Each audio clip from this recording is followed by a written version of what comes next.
Debate का नाम रुनझुन रहेगा और पिताजी बुलाए चुन चुन। ठीक है, बहुत बढ़िया, thank you so much. Daya Shankar ji बहुत बहुत शुक्रिया, थैंक यू सो मच। और Khanna ji thank you so much. और आज हमारे बीच में एक शख्सियत मौजूद है, आईटी के हैं, और इन्होंने कल मुझे परिचय दिया था अपना, और मैंने इनसे कहा था कि आप शो में जरूर आइएगा और अपनी जो बातें हैं जरूर रखिएगा, और इनका जो एक पहलू बड़ा मजेदार और जबरदस्त है वो मैं जरूर जानूंगा। आप लोगों से जब बात करेंगे तो वो बात आएगी। लेकिन आज का जो मुद्दा, हाँ भैया बताओ, मुद्दा रखना चाहते हो अपना, रखो अपना मुद्दा। सर मैं बिहार जहानाबाद से हूँ। बिहार जहानाबाद से जाना हुआ, 3-4 बार वहां जाना, जो बोलो। सर बिहार में शिक्षा और स्वास्थ्य कब सुधरेगा? हमसे पूछ रहे हैं सर ये नेताओं से पूछ रहे हैं सर। हाँ नेताओं से पूछो, हमसे ना पूछो, और ना हमारी तरफ ऐसे आंखें देख के देखो। मेरा बस चले तो आज ही सुधार दूं मैं, पक्का। बड़े बड़ों को सुधार दिया जब मैंने, तो आज ही सुधार दूं। और ऐसा नहीं है कि मुझे चुनाव लड़ने की कोई जल्दी है, लड़ेंगे वक्त के हिसाब से ही लड़ेंगे। क्यों बाबा जी, कहां से आना हुआ? मैं मध्य प्रदेश का रहने वाला हूँ, चेतराम वंशकार, ग्राम मुहारी कला, थाना खरीदाना, परगना पचो, जिला शिवपुरी, मध्य प्रदेश। टेलीफोन नंबर बता दीजिए क्या? मैं 1-2 लाइन भारत माँ के ऊपर कहना चाहता हूँ। कविता लिखा है क्या? हाँ, सुना दीजिए। भारत माँ के वीर जवानों, वतन हमारा प्यारा है, राष्ट्रीय एकता और अखंडता यही हमारा नारा है। हिंदू मुस्लिम सिख ईसाई सब में भाईचारा है, और सब धर्मों के भावों से ये जागा देश हमारा। क्या बात है!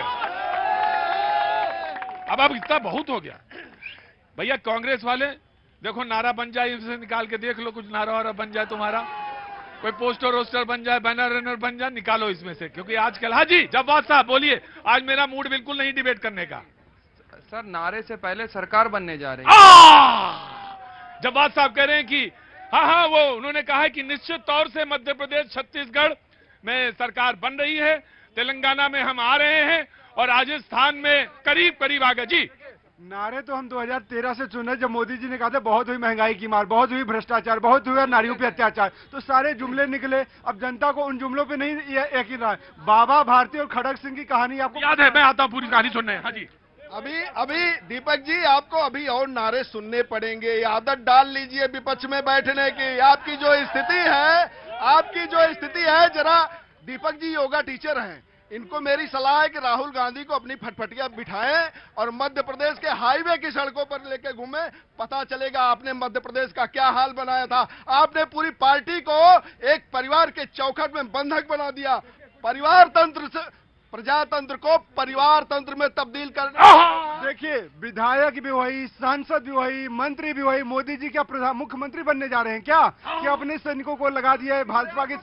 जी, वो जो 7 MP जिसमें 3 केंद्रीय मंत्री, तो इन्होंने कहा कि सब वही है पुराना, जो लोकसभा चुनाव लड़ा वो विधानसभा चुनाव क्यों लड़ रहा है। जी मैं आया, कहां चले गए वो भैया? आ रहा हूं, मैं आ रहा हूं। हाँ जी, बिहार बुला थोड़ी न गए कि जो तुम सोचो कि हम चले गए वो लौट के नहीं आएंगे। आ गए हम वापस जहानाबाद। हाँ, तो क्या बोला था सवाल? शिक्षा और स्वास्थ्य कब सुधरेगा हमारे बिहार का? शिक्षा और स्वास्थ्य, BA की डिग्री। रुकिए, कहां से हैं आप? कहां से? मैं कन्नौज से।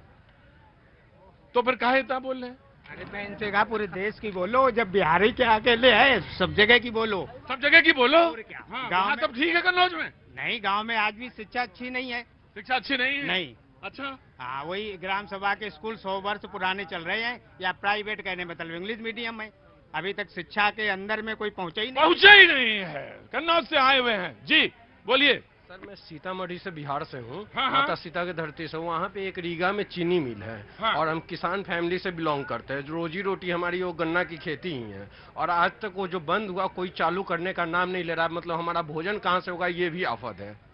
मुझे मालूम है, उस फैक्ट्री को मैंने देखा है। इसके लिए कोई मुद्दा, कोई आवाज उठा ही नहीं रहा। क्या किया जाएगा ये बताइए, या फिर हम पलायन वहां से कर जाए कहीं और।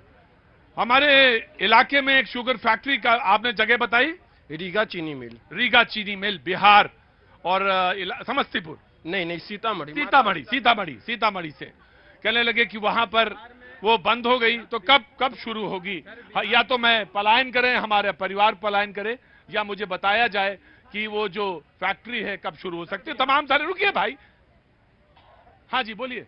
बिहार में शिक्षा स्वास्थ्य की बात तो बहुत दूर की है, वहाँ पर जंगल राज कायम है प्रतीक जी।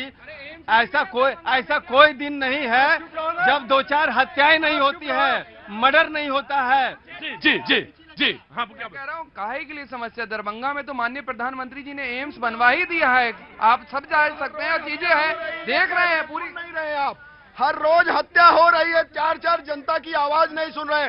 जब आप सुनेंगे नहीं ना तो आदत डाल लीजिए, ये जनता है, ये नेता नहीं है। ये कह रहे हैं कि हत्याएं हो रही हैं, आप कह रहे हैं कि एम्स खुल रहा है। जरा अपने नेताओं से, अपने आकाओं से बोलिए जनता की क्या आवाज है। मैं आया 15 साल ये भी सत्ता के सहभागी रहे हैं, तो कृपया करके जनता को ब्लेम ना करें, सरकार को ब्लेम ना करें, अपने आप को देखें, अपने अंदर देखें कि मोदी जी किस तरीके से जनता को। जी आम आदमी पार्टी। देखिए, मैं बड़ा आसान सा पूछना चाहता हूँ पूंजीपति मित्रों की जुमलेबाज सरकार से। 9 साल हो गए, बहुत साल सरकार इनकी राज्य में हो गई। आज मैं पूछना चाहता हूँ कि इनके वादों का क्या हुआ। ये सारे युवा पूछ रहे हैं कि 18 करोड़ रोजगार कहाँ है इनके। लोग पूछते हैं कि महंगाई आसमान छू रही है, घर चलाना मुश्किल हो गया है। मजदूर पूछ रहे हैं। एनसीआरबी के आंकड़े कहते हैं कि मजदूरों की आत्महत्या के आंकड़े बहुत सारे बढ़ गए क्योंकि उनके पास रोजगार नहीं है। किसानों की आत्महत्या के आंकड़े बढ़ गए क्योंकि किसानों के पास में उनकी आय का कोई साधन नहीं है, उनकी बात करने वाला नहीं है, उनकी एमएसपी पे बात करने वाला कोई नहीं है। आज देश के छात्रों की आत्महत्या के आंकड़े बढ़ गए क्योंकि छात्रों के पास ना महंगी फीस देके शिक्षा प्राप्त करने का कोई। रुकिए जी। बहुत तकलीफ है विपक्ष को कि देश में बेरोजगारी है। नहीं सुन, ज्योतिषी भी आऊंगी मैं, पहले मेरी बात पूरी रखने दो। बिहार में जो अलायंस आपने बनाया है, जो लैंड अगेंस्ट जॉब, जो जानवरों के चारे खा गए, जो इतना कमीशन खा गए, जो नेशनल हरा का पैसा खा गए, जो डीएलएफ के पैसा खा गए, जो एलआईसी की हाउसिंग स्कीम खा गए, अडानी, अरे छत्तीसगढ़ में अडानी को कोल का ट्रेड किसने दिया? 1985 में राजीव गांधी ने अडानी को एग्जिम पॉलिसी के अगेंस्ट ट्रेड के अलायंस दीजिए। आपके के यूपीए सरकार में जब सोनिया जी उसके सारा संभाल रही थी तो लोन किसने अडानी को माफ किया? पहले सारे लोग बैठेंगे आराम से जी। पहले हम आप ही बोलेंगे, पहले बैठ जाएंगे सारे लोग बैठ जाइए जी, सारे लोग बैठ जाइए, फिर आइए जी, आइए बताइए। प्रतीक भाई, यहाँ पर बड़ी लंबी घोटालों की बात करी लेकिन घोटालेबाजों को भूल गई। महाराष्ट्र के अंदर जो घोटालेबाज थे, जिन्होंने अपनी पार्टी के अंदर चक्की पीसिंग था, उनको इन्होंने जो है उप मुख्यमंत्री बना दिया, फिर मुख्यमंत्री बना दिया, फिर हेमंता विश्व शर्मा को भूल गई। भारतीय जनता पार्टी के चीफ मिनिस्टर कितने करोड़ का भी उनके ऊपर आरोप लगा। अब मध्य प्रदेश के अंदर जो व्यापम घोटाला है उसके ऊपर भी थोड़ी सी चर्चा कर लीजिए। विपक्ष का ही घोटाला नजर आता है और विपक्ष के जितने भी घोटालेबाज थे उन सबको वॉशिंग मशीन में डाल करके पाउडर ये फ्री में देने लगे हैं कि जी मैं एक छोटी बात है सर से मैं पूछना चाहता हूं कि माननीय राजीव गांधी जी तत्कालीन प्रधानमंत्री जी ने कहा था कि हम 1 रुपया अगर यहां से भारत की सरकार से भेजते हैं तो वह जिस जरूरतमंद लोगों तक पहुंचते 15% हो जाता है।